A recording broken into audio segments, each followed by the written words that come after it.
विदेश से लौटने के बाद उन्होंने बड़ौदा स्टेट में पीसीएस की नौकरी की। इतने बड़े अफसर होने के बाद भी उन्होंने जातिवाद का दंश झेला। समाज में प्रचलित भेदभाव से अंबेडकर काफ़ी दुखी थे। यही कारण था कि विदेश से पढ़कर लौटने के बाद उन्होंने इन सब के खिलाफ आंदोलन और अभियान चलाए। दलितों और दबे कुचले वर्गों को न्याय दिलाने में अंबेडकर हमेशा आगे रहे। उन्होंने वर्ष 1928 में महार सत्याग्रह, 1930 में नासिक सत्याग्रह और 1935 में केवला की गर्जना जैसे कई आंदोलन चलाए।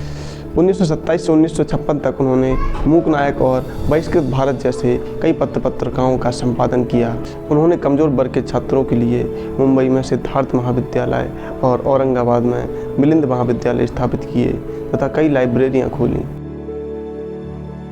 गांधी व कांग्रेस की कटु आलोचना के बावजूद अंबेडकर की प्रतिष्ठा एक अद्वितीय विद्वान और विधिवेत्ता की थी, जिसके कारण जब 15 अगस्त 1947 को भारत को स्वतंत्रता मिलने के बाद कांग्रेस के नेतृत्व वाली नई सरकार अस्तित्व में आई तो उसने अंबेडकर को देश के पहले कानून एवं न्याय मंत्री के रूप में सेवा करने के लिए आमंत्रित किया, जिसे उन्होंने स्वीकार कर लिया। 29 अगस्त 1947 को स्वतंत्र भारत के नए संविधान के लिए बनी संविधान की मसौदा समिति का अध्यक्ष बाबा साहब को बनाया गया। उनके बौद्ध ग्रंथों का अध्ययन काम आया। साथ ही उन्होंने 60 से अधिक देशों के संविधानों का अध्ययन किया और दिन रात एक करके 2 साल 11 माह 18 दिन की कड़ी मेहनत के बाद उन्होंने संविधान निर्माण का कार्य पूरा किया।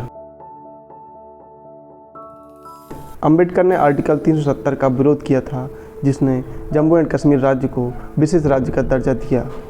इसे बाबा साहब की इच्छाओं के खिलाफ संविधान में शामिल किया गया था। अंबेडकर वास्तव में समान नागरिक संहिता के पक्षधर थे और आर्टिकल 370 का विरोध करते थे।